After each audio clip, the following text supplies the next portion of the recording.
of kapihan sa Senado. And our second guest for the year 2026 is the Chairman of Senate Blue Ribbon Committee and Chairman of Committee on Accounts. Let us all welcome Senate President Pro Tempore Panfilo Ping Lacson. Hi sir, magandang hapon po. Hi, magandang hapon. Magandang hapon sa atin lahat. Happy New Year. Happy New Year, sir. Sir, una muna, tuloy na tuloy po ba yung nakaschedule na Blue Ribbon Committee on Monday, January 19? Yeah, mamaya. Anyway, may opening statement. Okay, sir. Pwede? Go ahead, sir. Sige, okay. Magsabunutan daw kami. Yan ang reaction ni Senator Amy Marcos sa issue ng di umano ay pork barrel sa 2026 GAA, allocables and her baseless insults and untruthful criticisms against the Senate Blue Ribbon Committee, which I chair. Either Senator Amy thought na piluka yung buhok ko or she was insinuating na bakla ako. Kaya siya naghamon ng sabunutan. On both counts, I say nothing can be farthest from the truth. No? Una, hindi po piluka ang aking buhok. Idugtong ko na rin na walang peke sa mukha ko. Hindi rin pustiso ang ngipin ko. My teeth are all mine. Ulitin ko, walang peke sa anumang bahagi ng aking mukha. Pangalawa, lalong hindi ako bakla. At yung iniisip ni Senator Amy na bakla ako, wala siyang maaaring makita na macho dito sa mundo. Pangalawa, or anyway, please don't get me wrong, ano? I have nothing against homosexuals. It is their choice and I respect them for that. But as far as I'm concerned, kahit hindi ako kagwapuhan, para sa akin, masarap pa rin na maging tunay na lalaki. At tulad ni Tito Soto at Kiringo Hunasan, macho din po ako. Lalaking lalaki. Period. End of discussion. On Monday, January 19, we will resume the Blue Ribbon Committee hearings to further clarify some issues surrounding the flood control anomalies. Hence, we'd like to know more about the so-called Cabral files. Not necessarily from Congressman Leandro Leviste, although he is most welcome to attend and participate in the hearing. In fact, we're also sending an invitation to the Speaker of the House of Representatives. But we prefer to get it from the original and official source itself, the DPWH, Department of Public Works and Highways. In this regard, we are issuing a subpoena duces tecum to Secretary Vince Dizon with the end in view of consolidating all the files, including but not limited to what the late Undersecretary Cabral left before she died, and which are confirmed to be in the possession of the department and which the Blue Ribbon Committee needs to further enhance our inquiry and investigation. Nag-usap na kami ni Secretary Vince tungkol dito last Monday at kung ano-ano mga files at dokumento ang kailangan namin. In relation to this, I received reliable information that former DPWH Secretary Manuel Bonoan deliberately submitted to Malacanang incorrect grid coordinates of thousands of flood control projects all over the country which form part of the Sumbong sa Pangulo website. This resulted in grossly inaccurate data involving some 421 ghost projects on previously inspected flood control projects earlier reported to the public by the said department, and which they are now trying to rectify by comparing the records in their multi-year planning and scheduling, or MIPS, MYPS, Project and Contract Management Application, or PCMA, and other related documents that remain intact and in the possession of the department. Second, we would like to clarify persistent reports that former Speaker Martin Romualdez had purchased a house and lot in a plush subdivision in Makati City using the Discayas as front in the said sale. If verified to be true, this could possibly establish a direct connection between the former Speaker and the Discayas. In this regard, we may invite the former owner of the property to shed light. This is what I'm advising Senator Amy Marcos. Noise does not convict. Neither does it indict even who may be perceived as the most guilty in the FCP or flood control project saga. Only evidence does. Kaya kung meron siyang mayaambag na ebidensya para madiin ang kanyang pinsan, sumali siya sa pagdinig. Walang pipigil sa kanya at walang magbabawal sa sasabihin niya o gagawin niya. We would also seek further clarification from the so-called BGC boys and what prompted reports that they have recanted or planning to recant their testimonies before the committee or any other investigating body. I also intend to clarify with former Yusek Bernardo the circumstances behind a failed attempt by former Chief PNP and now MMDA General Manager Nicolas Torre to take him under the custody of the latter and find out for what purpose. We will also issue subpoena to personalities who snubbed our invitations during the last hearing under pain of contempt and arrest by the Senate Sergeant at Arms. With all that said, I'm ready to answer your questions. Sir, balikan ko lang yung kay Senator Amy Marcos. How do you find yung ganong klase ho ng statement o reaction sa inyo naging pahayag bilang isang lawmaker? Well, nakakagulo, no? Hindi nakakatulong. Kasi unang-una, wala talagang pagpipigil o pagbabawal na ginagawa.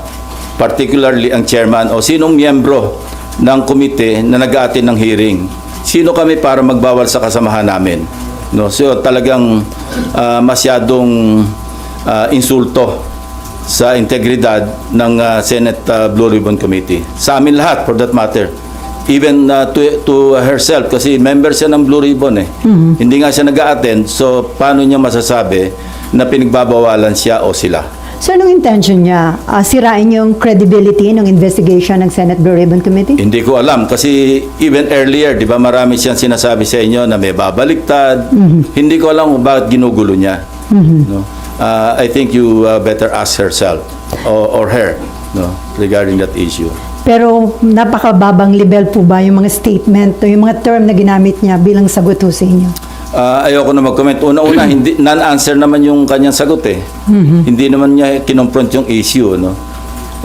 Sa halip, nililihis niya at ano-anong mga issue pa ang kanyang sinasabi sa pagtugon doon sa naging usapan o usapin.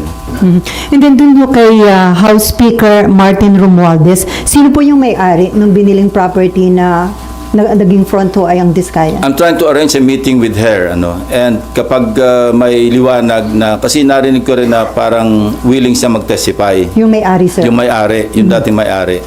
Para talagang, at least, pwede nating paghanapan o magsimula ng investigasyon tungkol sa direct connection o direct link between the Diskayas and the former speaker. Pero mag-attend na ho this coming Monday yung may-ari ng property? Sinasabi ko, nag-arrange ako ng meeting sa kanya at kung sasang-ayon siya na mag-attend, papadala namin siya ng invitation. Sino po yung source ng information na... Marami.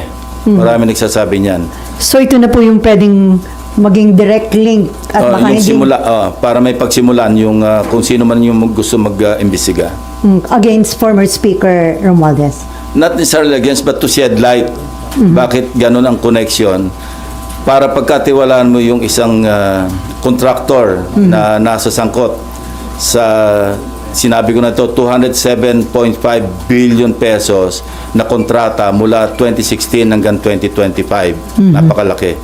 So kung merong connection, dapat na maliwanagan natin kung bakit ganun kalakas ang tiwala para ipagkatiwala mo yung pagbili ng isang house and lot sa isang subdivision, sikat na subdivision sa Makati City.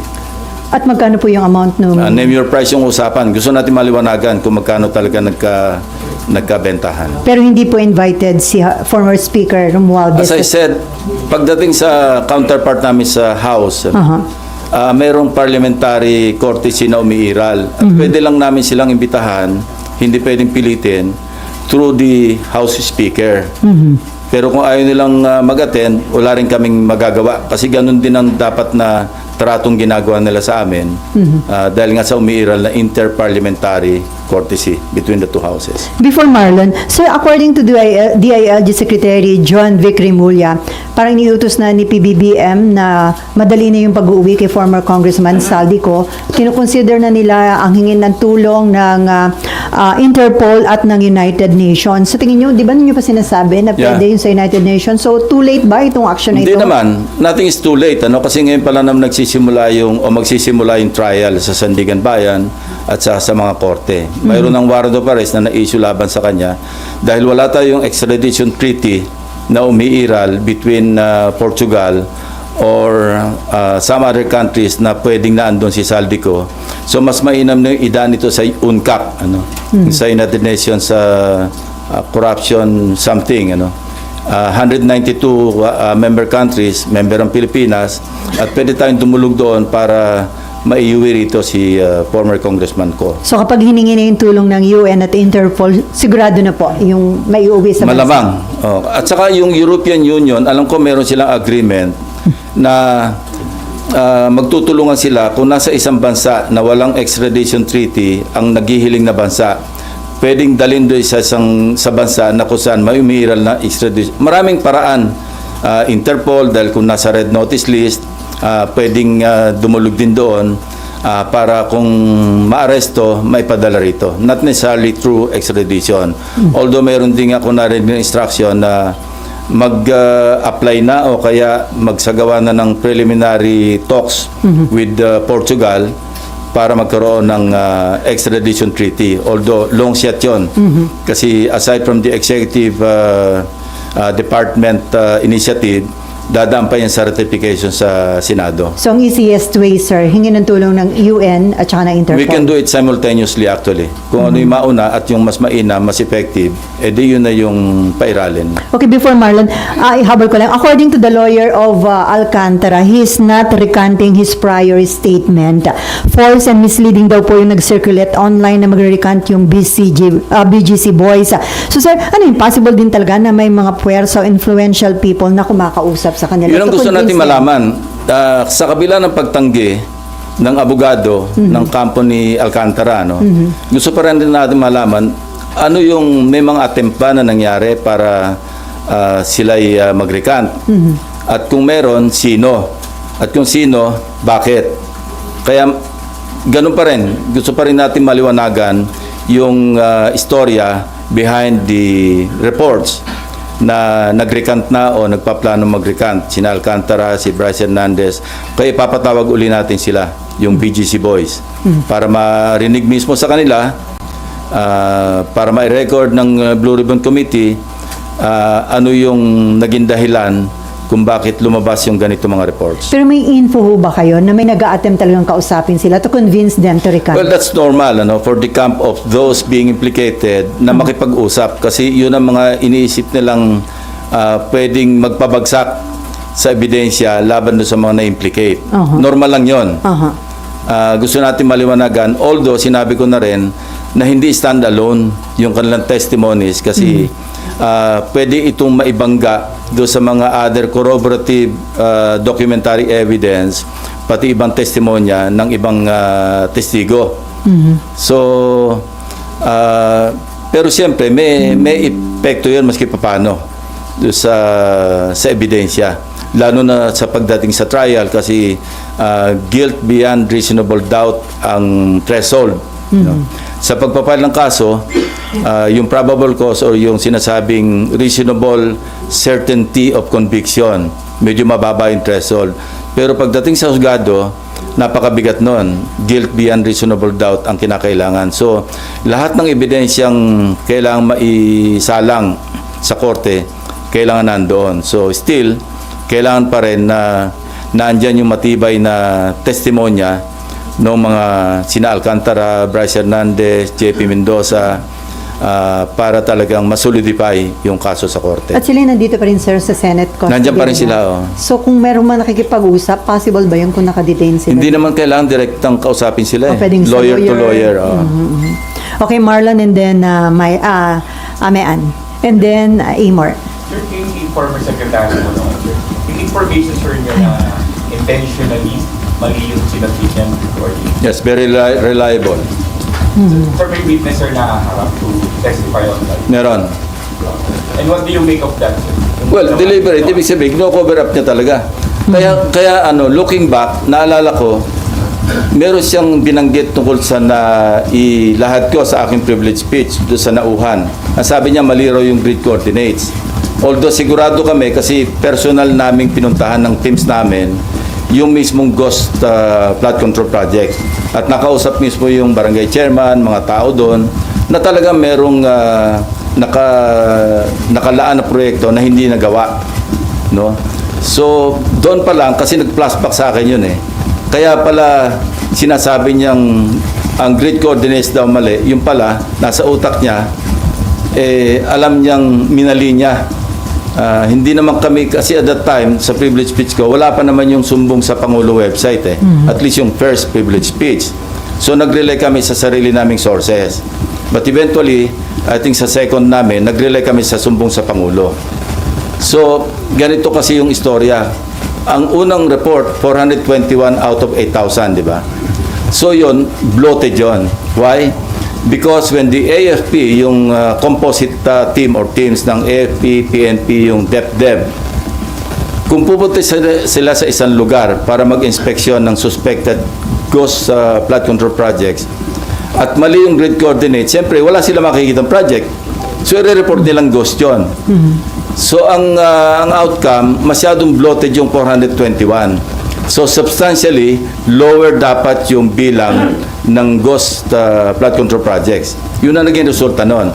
And the DPWH is now trying to rectify by comparing yung multi-year planning and scheduling. Kasi yun yung nasa plano, alam mo, multi-year. Ko-compare yun sa PCMA, yung sa monitoring. Pagka nagtugma, yun talaga yung grid coordinates. So, yun ang ginagawa nila ngayon.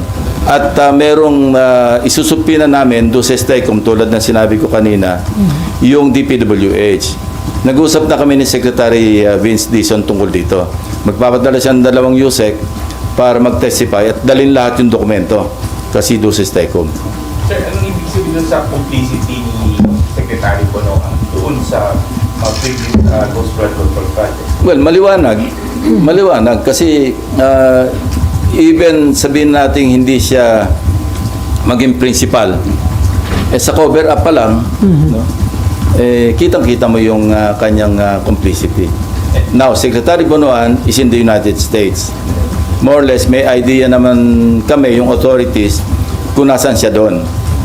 And minomonitor naman siya ng ating embahada ron. So, kung may lalabas na warrant para sa kanya, and kasi papadala namin siya ng subpina. At siyempre, hindi siya makakarating, makokontempt siya at pa-issue din namin ng warrant. Even in the absence of a judicial warrant, we can request the proper authorities para maibalik siya sa Pilipinas. Sir, may criminal liability na tingin nyo yung sa pag-cover up niya? Hindi lamang doon, kasi sabit na nga siya, di ba? In-implicate na siya ni Bernardo eh. Na tumatanggap siya, binadalan siya ng 1 billion pesos doon sa sinasabing listahan na hinandle ni Bernardo. So, kumbaga, minor lang itong pag-cover up niya sa complicity o sa criminal case o cases na haharapin niya. So sir, sa halip na makipag-cooperate, nag-submit pa siya deliberately ng incorrect. Well, that's part of misleading Malacanang. Kasi yung sinabit niya sa PMS, yun niya, incorrect. And this information came precisely from the DPWH. Kasi na-check nga nila na mali-mali. Kung isa o dalawa lang yung mali, pwedeng inadvertently na-omit, o kaya nagkamali. Pero katakot-takot daw talaga, ang kita nila na deliberate yung pagsasubmit ng mali-maling grid coordinates. So, sir, lalo isipin lang- mo, sumbong sa Pangulo, niloko niya pa. So lalo lang inilubog ni Secretary Bonoan yung sarili niya dito sa Akala niya, makakalibre siya. Pero yung records, hahabulin ka ng paper trail eh. Like for example, halimbawa si Speaker Romualdez, sa ngayon, as we speak, sasabihin ko pa rin, wala naman talagang directamenting nag-implicate sa kanya except Gutesa. matibay sana kung si Gutesa na andyan, nagpunta sa DOJ, sa Ombudsman, at nag-affirm ng kanyang affidavit. Pero dahil wala siya, ngayon, kung meron si Senator Amy na ebidensya mapapakita, most welcome siya mag-attend. Huwag niyang kaming siraan na pinagbabawalan na implicate si former Speaker Romualdez. Kaya sa Lunes, kung meron siya pinanghawakan, pumunta siya, kung gusto niya, bibigyan ko siya ng isang oras para ilahad-lahat yung kanyang ebidensya kung meron. So, sir, may nag-volunteer sa inyo para ibigay yung info tungkol doon sa biniling property ng... Yeah, may actually nag-volunteer? meron. Kaya nga pinaparents ko na kung pwedeng makausap yung dating may-ari para siya na mismo yung magsabi ng Detalye. ng mga detalye. Ang meeting nyo before January 19. Pinipilit kong before Monday. Para kung sakali pwede siya mag-appear Yeah. online the Correct. 19th. Okay, Mean. Sir, yung maling grid coordinates ni Sec Bonoan, so technically niloko niya si Pangulo. Hindi technically, niloko niya si Pangulo. Sir, layman's term, nag-submit siya ng grid coordinates. Sa PMS, oh. Opo. Ibig bang sabihin, sir, kung yun yung sinunod, merong project na makikita doon? Hindi. Ano- Pag mali-maling grid coordinates, siyempre, walang project doon sa grid coordinates. Mali eh. So pag inspection nitong DepDer ng AFP, ng PNP, wala makitang project, i-report nilang ghost yun. Kasi nakalista as a flood control project sa isang maling grid coordinates. Pag pinunta mo yung grid coordinates, wala ka makitang proyekto. So naturalmente, i-report nila, ghost ito, walang proyekto eh. Lalong napahamak Bloated. lalong napahamak yung DPWH, sir, kasi mali yung grid coordinates. Hindi, pero nire-rectify na nila ngayon eh. Nagsasagawa sila ng panibagong inspeksyon doon sa mga tamang grid coordinates. Ang naging implication lang is yung 421. Kaya nung nag-extrapolate ako, di ba? Kasi kung 30,000 lahat, sa 8,000 pa lamang mayroon ng 421, that's something like 2.5% na ghost. So pagkalaki-laki sa yung sinabi ko na possible na ghost control, flood control projects. So bloated yun, substantially bababa yun. But it doesn't mean na walang ghost flood control projects. Kasi kami mismo, may mga nakita kami eh. Sir, sabi nyo, ihasabpina na po siya this coming for the... Okay, so hindi siya makakarating kasi nasa US siya. Iko-contempt nyo, iwawarrant. What happens next? May huhuli ba sa May kanya? warrant siya, may legislative warrant siya na pwede siyang hulihin. So we will make arrangements with the US Embassy, the Ambassador Babe Romualdez, na kung pwede makipagtulungan, makipag-coordinate sa US authorities para maibalik siya rito. Technically, maaaresto siya sa US para maharap siya dito. May harap siya dito. Unang-una, siyempre, mag-expire yung visa niya, yung stay niya. He cannot stay there forever. Kasi normally, di ba, binibigay na yung longest na stay sa America is 6 months. No? Kaya kung lalampas siya doon, magiging ano na siya, parang unauthorized na yung stay niya. So, hindi extradition, deportation ang mangyayari. Okay, before Amor, sir, nabanggit niyo doon sa Cabral files, may 5 cabinet members, di ba? Invited po ba sila sa next hearing? Hindi pa kasi alam niyo may nakiusap si Senate President Soto. Wag masyadong marami kasi nakatunga nga lang yung iba eh. Hindi naman natatanong. Let's just focus on the more significant parang issues to be tackled. Anyway, mahaba pa naman. Pwede pang tumawag na susunod pagdinig kung ipapatawag natin yung mga dapat ipatawag. May report po na sinabi daw ni Congressman Leandro Leviste na inalok si Cabral na maging state witness kapalit ng pag-implicate kay dating Budget Secretary Amena Pangandaman. Doon po ba, sir, sa naging initial meeting ng office nyo sa abogado ni Cabral? Walang may ganon. mention na ganon? Ang na-mention lang is willing siyang mag-testify, willing siyang mag-cooperate. Kaya lang, noong mga initial information na binibigay, hindi kami nag-agree dahil sa tingin ko kulang-kulang. Kasi ang sinasabi lang doon, kinonfront namin siya tungkol sa sinasabi ni Bernardo na nadala sa kanya ng pera sa bahay niya, hindi ba? Ang sinasabi niya, katulad din noong unang meeting namin kay Bernardo, na sabi niya, Senator, hindi naman ako nagmamalinis. Siyempre, pagka birthday ko, pagka Christmas, niriregaluhan ako ng mga district engineers, regional directors, mga 100 million, mga ganon. So, doon pa lang, red flag na sa amin yon. Sino magbibigay ng birthday gift na 100 million? Maski ikaw ay undersecretary. So, nagsenyasan kami ng aking dalawang legislative staff na wag na naming gambalain kasi nga, nag-open up na. Ganon din yung kay Undersecretary Cabral. Through the lawyer, hindi ko naman nakaharap si Undersecretary. Ang preliminary namin noon yung lawyer. In fact, magmi-meeting ulit kami ng lawyer, I think tomorrow. Ni Cabral. Lawyer ni Cabral. Para anyway, kasi meron siyang binahagi sa aming dokumento rin. Ito na nga yung December 27, 2024 SARO na nanggaling sa unprogrammed appropriations. 50 billion pesos na 30 billion doon ay flood control projects. At doon sa 30 billion pesos worth of flood control projects, katakot-takot ang ghost. So, galing kay Undersecretary Cabral, kasama yun sa isusupina namin doon sa STECOM, sa DPWH. Lalo na sa files pa rin nila yon para ma-authenticate, para maging official yung pinanggali. Kasi unofficially, tinan over sa akin ng lawyer ni Undersecretary Cabral yon. So, kailangan galing mismo doon sa original source, which is the DPWH. At sabi nila, dadali nila. So sir, si Amena Pangandaman, hindi kasama doon sa 5 cabinet members? Saka na natin pag-usapan yung issue na yon. Unahin muna natin sinasabi ko na gusto sige. naming matakel muna. Okay. Amor, and then si Nympha, and then si Victoria. Opo. So, Sen, yung Cabral files, can we expect na matatakal na siya in detail by Monday? Yeah, I think so.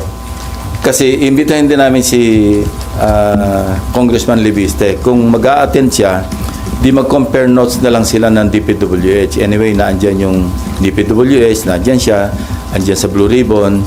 So, pwede niyang i-compara yung kanyang files with those of the DPWH. So far, sir, may commitment yung DPWH na talagang magre-respond sila positively to the Yes. subpoena. Nag-uusap na kami. Ni Secretary Vince. At saka pinag-usapan na namin kung ano yung mga dokumento na mapapaloob do sa aming subpoena do sa STECOM. Opo, and balikan ko po si former Secretary Bonoan. December 17, I think, sir, dapat yung pagbalik niya sa bansa, Correct. yun yung commitment niya. Sir, do you have information? Ano po bang plano? Bakit siya nagstay doon? Nagtatago na po ba or may balak na hindi bumalik ng bansa? Yun ang indication. Kasi ang pangako niya, siguro ang paalam niya, or I believe, I'm not sure, no, na yung visa niya hanggang December 17 lang eh. I'm not sure. Kaya ang sinabi niya, babalik siya ng December 17. January na ngayon.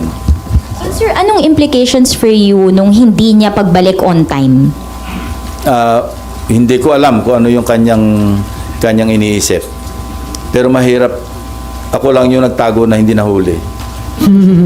Mahirap magtago. And balikan ko rin po si former Speaker Romualdez. Sir, kung mapapatunayan na yung connection niya with the Discayas, I think ang nabanggit po ninyo ay ginamit as front yung Discayas sa pagbili ng property. Ano po yung implications naman dun sa kaso ni Romualdez? At the very least, yung direct connection or link niya with the Discayas. Kasi hindi lang ganun. Hindi naman siguro nag-ahente si Discaya. No? Kung siya yung front, siya yung lumalabas na bumili, ganun na lang kalaki ang tiwala, kung totoo ha, ni former speaker, kay Discaya. So, hindi ganun kababaw yung kanilang yung kanilang samahan. So, ibig sabihin, sir, kung may ganun silang connection, mas malalim pa yung ibang possible transactions nila. Correct. That is the implication. I'm not saying na cast in stone na talagang involved na talaga si former speaker. At least, we have something to start with, di ba? And sir, yun pong pagbili ng bahay, kinonfirm po yun nung may-ari, nung dating may-ari, na si former speaker at Discaya yung bumili. Through third parties. Yeah. Nakikwento niya nga yan eh. Kasi ang isa sa mga kwento, nung mapanood ng mga maid, sina Discaya rito, ma'am, yan yung bumili ng bahay mo ah. Ganon. Yun yung konting detalye, no? But these are, of course, hindi galing sa, so to speak, yung horse's mouth. Kaya gusto natin, maimbitan mismo yung former owner na siya na mismo magsabi na ang kausap niya, mga Diskaya. But hindi lang isang source ito, maraming sources ito. I've spoken to at least 3 sources na pare-pareho yung sinasabi. Pero di pa sure na darating may ari, sir, di ba? Hindi pa kami Mag-usap pa. hindi pa nagkakausap, pero may mga indication na gusto mag-testify. Pero sir, wala kayong hawak mga dokumento Wala. ng bentahan, Wala. ng proper, wala pa. Okay, meron ka pa? Okay, Nympha. Thank you. Sir, pa-clarify lang, tama po ba yung sinabi niyo kanina na si Bernardo is seeking custody kay... Hindi. It's the other way around. Okay. Si General Torre po. Nagulat siya nung meron nag-offer sa kanya na magbigay ng sanctuary. Kasi wala naman sa custody ng Senate si Bernardo. No? I think this happened before his third appearance. No? Nung he was about to appear for the third time yata, ewan ko kung nakailan na siya. Nung nagkausap kami, kinuwento niya sa amin yan na sinabi sa kanya na pwedeng mag-seek ng sanctuary kung gusto niya. Pero pag labas niya doon sa pinanggalingan niya, nakita niya si General Torre. Umatras siya. Sabi niya, doon na lang ako kay Senator Lacson. Although he was not under my direct custody at that time. So nakita niya mismo. At hindi siya pumayag na magpa-custody kay General Torre. Hindi ko nga alam. It was a big and still a big wonder sa akin. Bakit napasok sa picture o sa scene, sa eksena, si General Torre? Sir, papatawag niyo po si General Torre? Hindi pa. Gusto mo natin marinig kay Yusek Bernardo. Although nasabi niya na sa akin yan, hindi niya palang na-testify. Pero nasabi na, hindi lang sa akin, kundi sa harap mismo ng aking mga kasamang abogado. At meron din siyang kasama noong naikwento niya. Nagulat nga rin ako. Hindi na GPNP si General Torre. Hindi na, that time, hindi na. Hindi pa rin siya Kaya nga MMDA. sir, anong authority niya para... Hindi ko alam. Hindi ko alam. Pero sir, may nakausap niya kayo or na-communicate kay General Dinolunteer Torre? ni Yusek Bernardo sa amin yung information. Okay. Nawaglit lang sa isip ko na i-pursue yung angulo na yon. Kasi ang dami nating inaasikaso pa mga issue at that time. Now, it just occurred to me, kasi naulit-uli yung usapan na yon doon sa aming meeting last Monday. Hindi ko na sabihin kung sino mga kausap. One of them, si Secretary Vince Dizon. So, Sir, kailan yung nangyari yung insidente? Yung nag-ano? more or less, before yung last appearance niya eh. Yan. Yung ano sir, yung may... Third na yata yung appearance niya na yun eh. yung before nung parang may so ano yun, supplemental ano siya, testimony. Yeah. Yung huling-huli, bago yung huling-huli, between the second and the third. Kung third yung huli. Sir, kung doon sa mga BGC boys, nagkaroon ng issue ng possible na pag-recant, pagdating kay Yusek Bernardo, ito determinado na talaga sa kanyang testimony. Kasi just like Henry Alcantara, nakapirma na siya ng MOA eh. So, wala Meron na siyang atrasan commitment. yun. Well, anytime pwede mangyaring umatras, pero anong mahihitan la? They are applying to be State witness. state witnesses or at least ma-discharge sila pagdating sa korte na maging state witness. And halimbawa si Alcantara, it won't make sense na mag-recant siya kasi nakapag-restitute na siya eh. Di ba initially, ilan yun? 100 million. Tapos nagdagdag pa siya ng another 7. Anyway, paano siya magre-recant? Ano yung sinuli niya? So mababaliwala yung kanyang panibagong statement at ma-expose pa siya sa another kaso na perjury. Kami mismo sa Blue Ribbon, we can initiate filing of perjury charges against him. And since na ipasa yung RA 11594 noong 2021, ito yung principally authored by the Senate President Soto. Tinasan yung penalty. Naging prison mayor, no? Indeterminate sentence na 6 years and 1 day hanggang 12 years. Depende sa gravity ng offense. Kung may aggravating circumstance, pwedeng umabot hanggang 12 years, ano? Tapos kung government official, perpetual absolute disqualification. May multa pang 1 million. So, sir, on Monday, meron bang surprise witness? Depende. Pag ako nakita nyo, hilig nyo maghanap ng surprise witness. Pero may mga bagong witness. bago na lang. At tingnan natin, actually, itong mga surprise witnesses, ito yung nakapagbigay ng mga bagong information, di ba? Na actually, minsan nakakagulat na hindi natin ine-expect. So, let's see kung meron. Kasi between now and Monday, we have a few days more, di ba? Okay, Daniel. Si Victoria... Victoria muna pala, sorry, and then Daniel. Sorry, Victoria. Nalimutan. Sir, sorry, babalikan ko lang yung tanong ni Mayan. Yung sabi niyo po na nagbigay ng maling coordinates si Secretary Bonoan, tapos ang lumabas mga parang ghost projects. Pero yun nga, hindi ba makakasama lang din lalo sa DPWH yun? Kasi nadagdagan yung ghost projects. So ano yung gusto niyong i-cover up? Hindi, nadagdagan yung... Hindi, ang kino-cover up niya kasi somehow, meron siyang complicity sa mga ghost flood control eh. So nililigaw niya para ma-weekend yung teorya na may mga or masira yung credibilidad na yung mga ghost flood control projects talagang ghost. Nakita mo yung logic, di ba? Na kasi pag pumalpak ka sa mga 3, 4, 5 ghost, ibig sabihin, wala yung sumbong sa Pangulo website, hindi reliable yan. Wala yung credibility ng mga ghost, mali-mali yan, hindi talaga ghost yan. Probably, ganun lang naisip ko na motibo niya. Bakit niya ililigaw? At that time, he was still a member of the cabinet. Kaya nag-flashback sa akin yung interview sa kanya na hindi, yung sanauhan, mali yung grid coordinates yan. Paano niya nalaman? Yung pala, nasa utak niya na talaga na minali niya yung sinabit sa sumbong sa Sir, Pangulo. Alam na ng Pangulo na... Probably, mali-mali. kasi alam ng DPWH eh. I think the President was already briefed in this regard. And then sir, yung scope, sabi niyo hindi ito yung last na hearing. Ilan pa yung nakikita niyong hearings? And magtitingin pa ba kayo ng ibang projects sa Luzon, Visayas, Mindanao na ghost or Hindi, substandard? ginagawa na ngayon ng DepDep ng DPWH. Binabangganan nila yung MIPS at saka yung PCMA para accurate yung grid coordinates. Yun. So ilang hearing pa nakikita niyo, sir? Hindi ko masabi eh. Pero before the resumption Gusto of na namin i-wind up eh kasi it's taking too much of our time.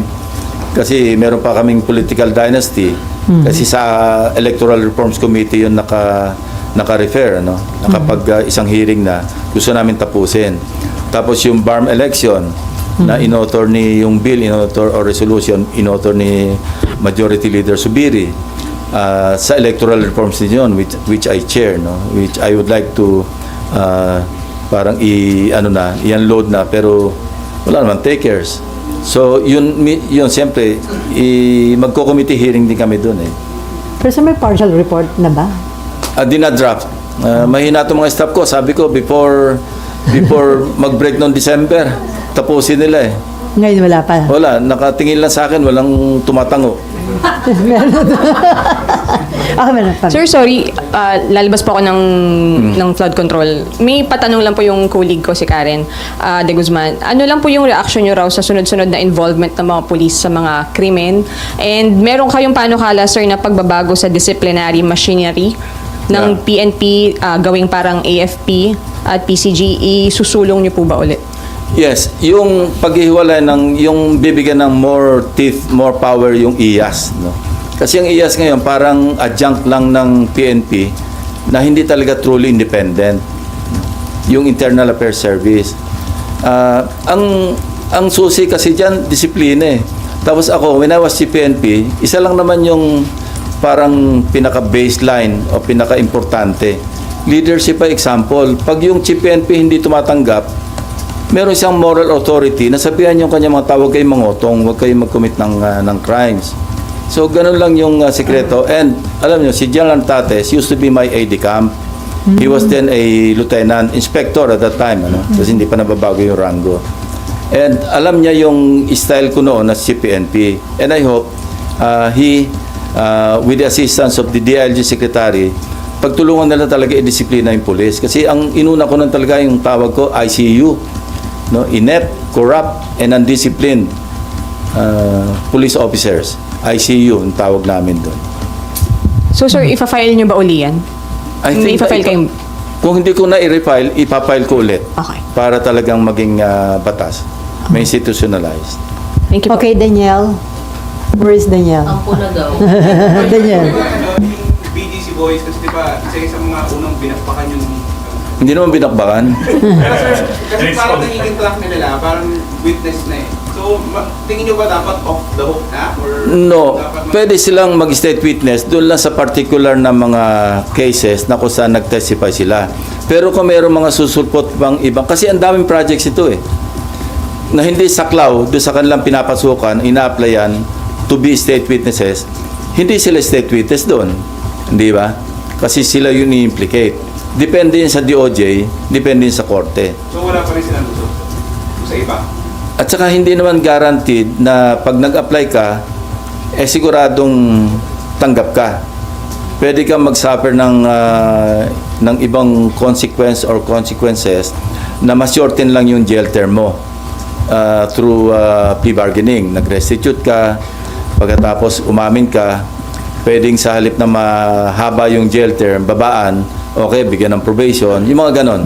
Ito yung parang sinabi ko sa kanila nung nag-uusap kami tungkol sa pagiging state witness.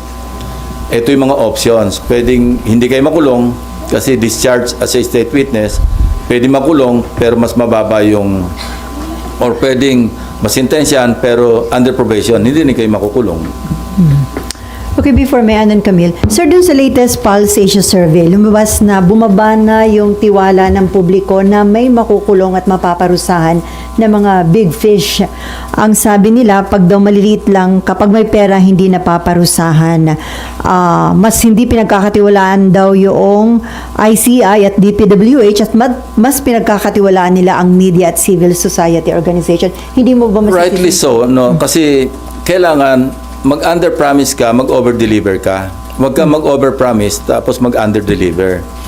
It seems na ganun na nangyari kasi quite so often, narinig natin yung before December, may makukulong. Before December 15, before Pasko, may makukulong. Tapos yung New Year eh. So sa perception, siyempre, ng tao, may mangyayari ba talaga rito? Kasi nag-promise ka, hindi nangyari, maski pa paano, bababa yung expectation, bababa yung trust. So that would explain kung bakit bumaba yung trust ng mga mamamayan natin sa mga institutions. Pero sir, sa tingin seryoso pa rin naman yung administration. Very serious, very serious. That I know for a fact, ano? Kasi I've been talking to the DOJ, Ombudsman, seryoso talaga. Okay, Mayan, and then Camille. Sir, move on na ako from flood control. Senator Bato, by any chance, baka po nakausap nyo? Kasi sabi ni Sec John Vic, around the periphery of Davao City lang daw, he's just going around on a motorcycle. Ang problema kasi kay Senator Bato, wala naman tayong official na warrant of arrest coming from the ICC. Kaya, okay, unang-una, it doesn't make sense to me na nagtatago siya. Hindi naman siya wanted eh. I don't know, nasaan yung warrant? Ando lang, sinabi sa atin na mayroong warrant, pero wala tayong nakikita. Unless, si Senator Bato mismo, nakita niya yung warrant of arrest niya. Kaya siya nagtatago. But as far as you, me, or I, are concerned, wala tayong alam na mayroong warrant of arrest eh. So, mali yung diskarte na hindi na siya nagpapasok sa Senado, na wala naman talagang tangible na warrant. Kung ako siya, papasok na muna ako. Bakit, sir? Bakit, sir? Wala naman ako warrant eh. Ngayon, kung talagang, unless positive siya talaga na meron siyang warrant, diskarte niya na yun. Diskarte naman ng law enforcement na hanapin siya. Kasi okay, I have no moral ascendancy na sabihin sa kanya mag-turn over siya yung sarili niya. Kasi ako mismo nagtago. Yun ang tinatawag na moral ascendancy. Kasi kung ako noon, hindi ako nagtago at nag-surrender ako, sasabihin ko sa kanya, mag-surrender ka. I cannot tell him that. Yan ang sinasabi ko kay Senator Amy eh. Magkaroon ka ng moral ascendancy bago ka mamuna. Bago ka mag-advise. Sir, wala nang communication, hindi na po kayo nag-try since yung last year na. Hindi ko siya ginrate ng Happy New Year eh. At saka Merry Christmas. Nakalimutan ko eh. Pero Gigiritin ko siya ng belated. Pag sumagot, sabihin ko sa inyo. Pero mukhang aware po yung DILG dun sa whereabouts niya dahil according to DILG Secretary O, nasa Davao lang, di ba? Nagmumotorsiklo with friends. So, ibig sabihin, You know, if I monitor. were with law enforcement, hindi ako magte-telegraph ng mga information kung may intention ako na i-pursue, na hulihin. Unless nagdi-disinformation yung authorities. Alam nila kung nasaan, sinasabi nila kunwari nasa Davao para maging kampante. Ginagawa ko rin yun ng araw. So, ang advice nyo, pumasok na muna dahil wala pa naman palang arrest warrant. Kung walang malinaw na may darating na arrest warrant, pumasok na muna siya, sayang din yung boto niya sa mga bill, sa mga resolutions. Okay, Camille and then Marlon.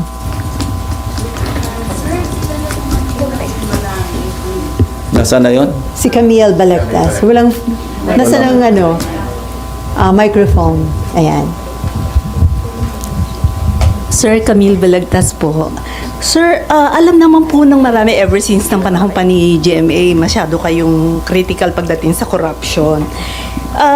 Personally, sir, kasi naging police din po tayo and yung inyong is corruption in the Philippines primarily a failure of laws, institution, or political will? And which one worry you most today? Lalo po, masyadong putok na putok yung corruption everywhere. Ang mas nakaka-worry yung naging kultura. Naging kultura na eh. Parang is no longer an exception. Parang nagsisimula kasi yan kapag wala napaparusahan. So, siyempre, nakikita ng mga sumusunod na, lulusot naman tayo eh. So, it's a combination of all the factors that you mentioned, actually. Sir, where should accountability begin? Malacanang ba? Congress? Leaders. Mga leaders dapat magsimula yung responsibility at the very least, yung accountability, doon lang ito sa mga nagko-commit ng krimen o kaya ng corruption. Dapat maging held accountable at talagang magkaroon ng logical conclusion. Otherwise, pamamarisan talaga eh. Alam nyo, with all the yung mga brickbats, mga criticisms na tatanggap ni Congressman Libiste, pasalamat na rin tayo na merong Congressman Libiste na at least naglalahad ng mga nalalaman niya na lumalabas talagang maski sinong tamaan, maski mga kasamahan niya. No, I'm not referring to Kiko Barsaga, ibang level naman 'yon. At least si Congressman Leandro Libiste, being raw, very raw as he is as a politician, hindi yung para makapag-put on the spot sa mga iba't ibang personalities. Wag na yung may motibo siyang political.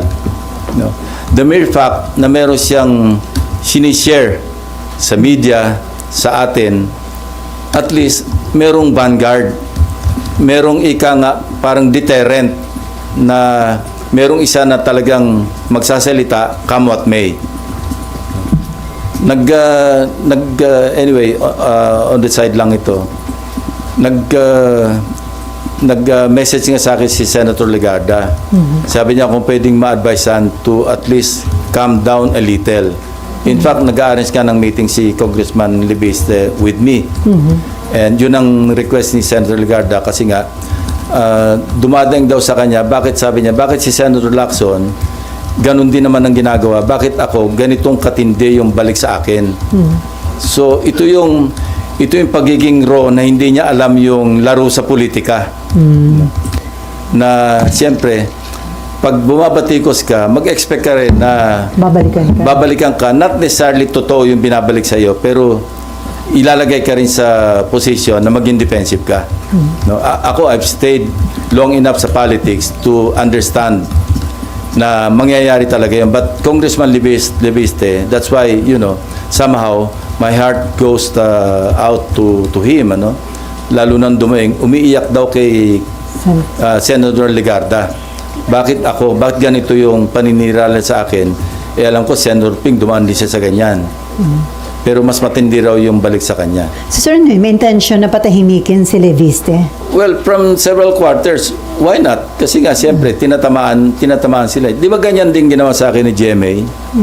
Hanggang sa talagang nag-fabricate ng kung ano, Ador Mawanay, No? Ginawa akong money launderer, ginawa akong drug lord. Ganyan, part ng ano yan eh.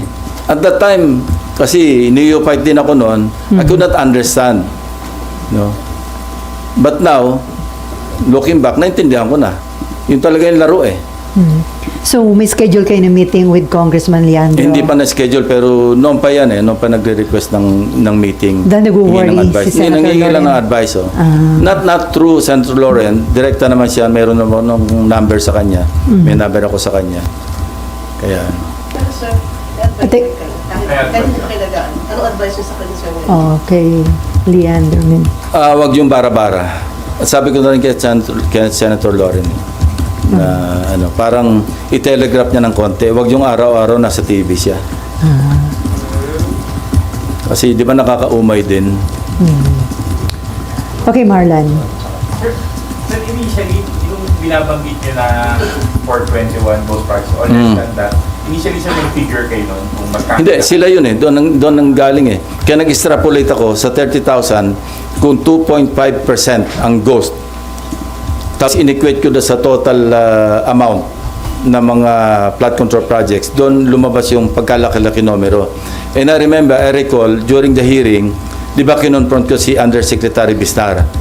And parang very reluctant, tentative yung kanya sagot. Hindi diretso.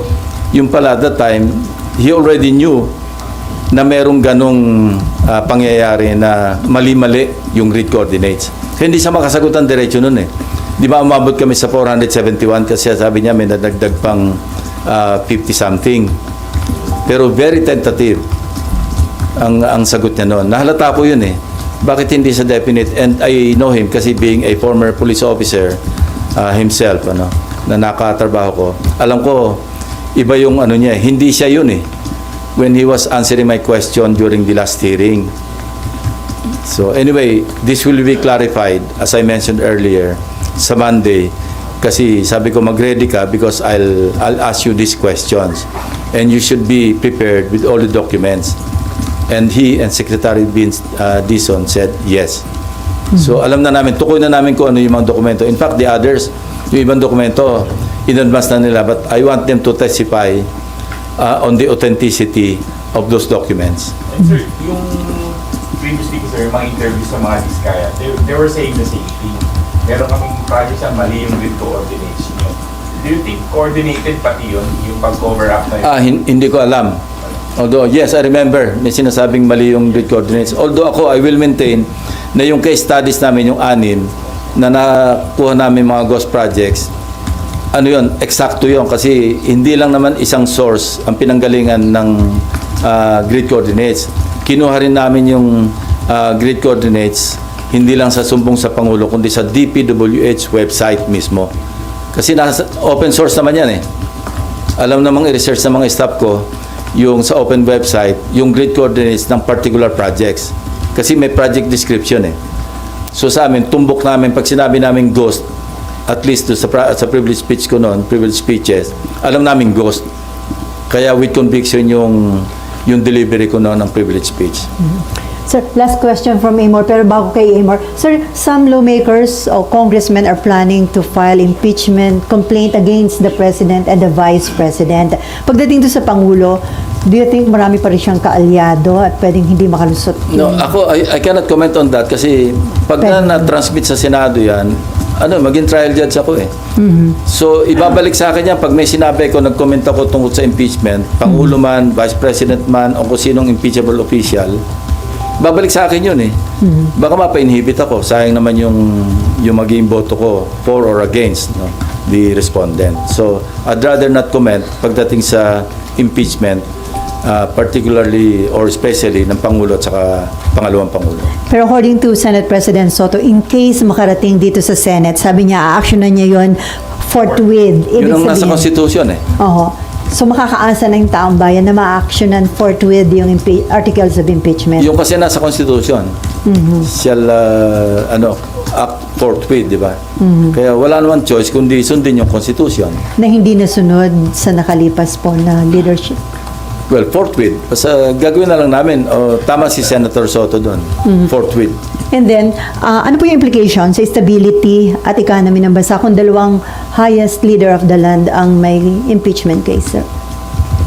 Kung merong basihan at matransmit dito, wala tayong magagawa eh.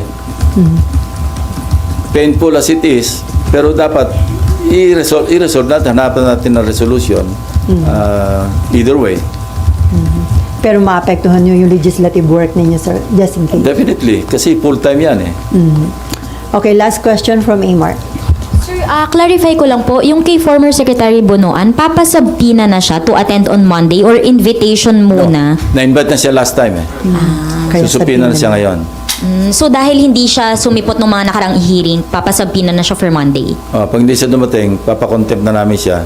Pa-issue namin siya ng warrant of arrest. Pero hindi pa nai-issue to sa ngayon, sir? Ngayon, pipirmahan ko mamaya. Kasi tinawag niyo agad ako eh. Pipirma sana ako eh. So ngayon dapat Tinawag ko ni Mayan eh. Sir, Saldico. Ha? Sa Pina na rin po Saldico. Oo. Yes. Kasama siya. So ilan, sir, lahat yung i-issuehan ng subpoena? Ewan ko, may listahan eh. Nandun, sinulat na kanina eh.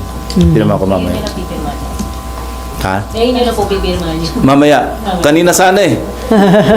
Pinababa na kayo na maaga. Sabi ni Mayan eh. Sorry na, sir. Okay, no more questions? On Okay. that note, thank you Yeah. so much, On that Senate note. President Pro Tempore Thank you. Panfilo. Happy New Year. Happy New Year, sir. Thank you po.